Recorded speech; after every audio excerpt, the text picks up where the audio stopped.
नमस्कार विद्यार्थी मित्रांनो, आज आपण प्रकरण ATS प्रज्ञाशोध परीक्षा इयत्ता दुसरीच्या पुस्तकातील प्रकरण 7 संख्यांचा लहान मोठेपणा यातील स्वाध्याय क्रमांक 2 अभ्यासत आहोत.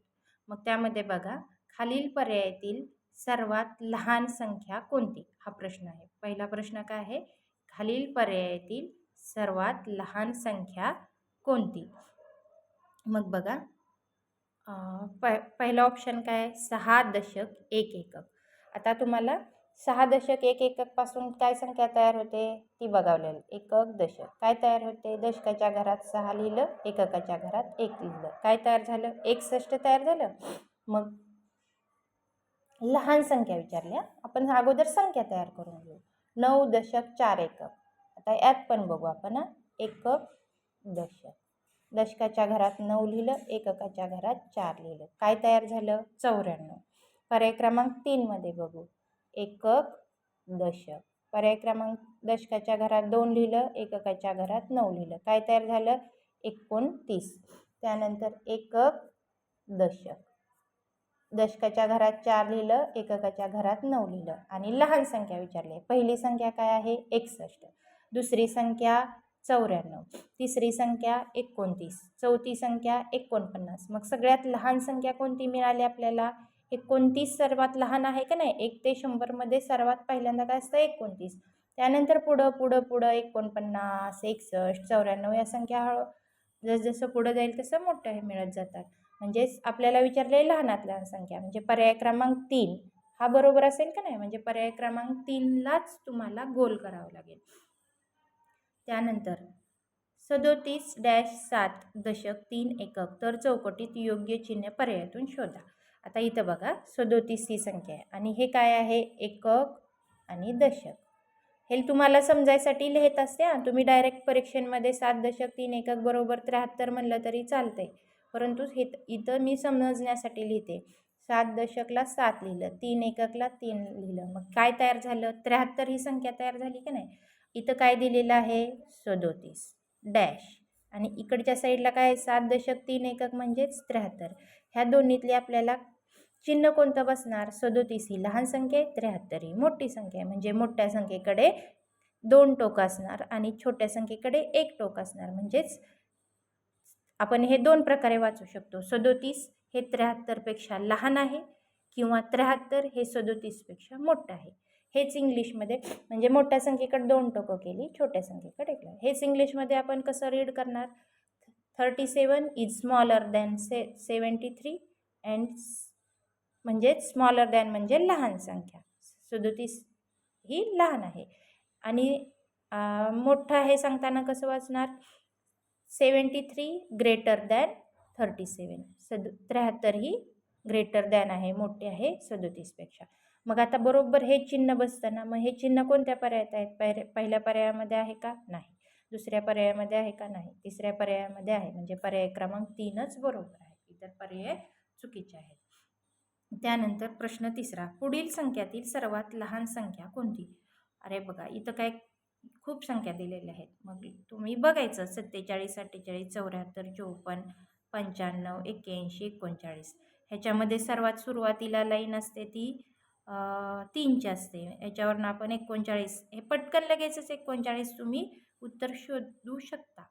आणि तरी असं पण तुम्हाला पटकन 1 ते 100 अंक पाठ असले की पटकन लक्षात येते की हे 39 लहान आहे. पण ज्याला हे पण समजत नाही त्यांनी काय करायचं, सरळ संख्या चढत्या क्रमाने लावायच्या. चढत्या क्रमाने म्हणजे 10च्या लाईनमधल्या आहे का, 11च्या लाईनमधल्या आहे का, 20च्या, 21च्या, 30च्या, 30च्या लाईनमधलं मिळलं. त्याच्यानंतर त्याच्यापेक्षा मोठी 40च्या लाईनमधलं आहे का, आहे. त्यामध्ये 2 संख्या आहेत, त्यामध्ये 47 सुरुवातीला असतं, नंतर 48 असतं. त्याच्यानंतर 50च्या लाईनमधला आहे का, आहे. 54. 60च्या लाईनमधला आहे का, नाही. 70च्या लाईनमधला आहे का, आहे. 74.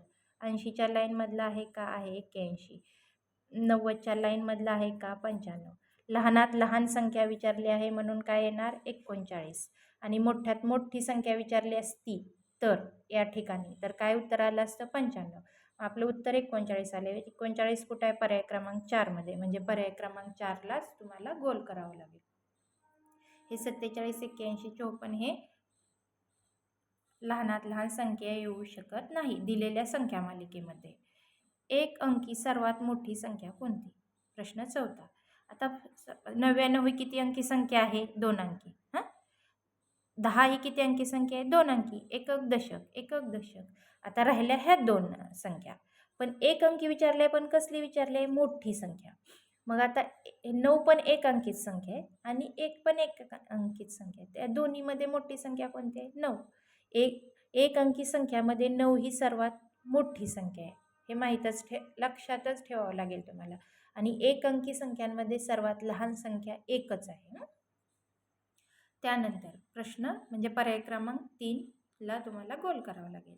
त्यानंतर प्रश्न 5वा. 5 दशक डॅश 9 एकक रिकाम्या चौकटीत योग्य चिन्ह पर्यायातून लिहा.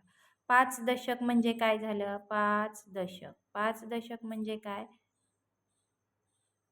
कसं असतं? हे एककाचं घर, हे दशकाचं घर. दशकाच्या घरात 5 लिहिलं म्हणजे एककाच्या घरात 0. आणि 9 एकक. 9 एकक. एकक म्हणजे काय असतं? एककाचंच घर आहे. इथं दशकाचं घर दिलंय का? नाही. म्हणजे 9. म्हणजे आपली संख्या काय तयार झाली? 50 आणि 9. म्हणजे आपल्याला इथं काय करावं लागणार? ह्या 50 आणि चौकोन 9 यामध्ये या रिकाम्या चौकटीत योग्य चिन्ह लिहायचं. याच्या अर्थ 50 हे 9 पेक्षा काय आहे? मोठं आहे.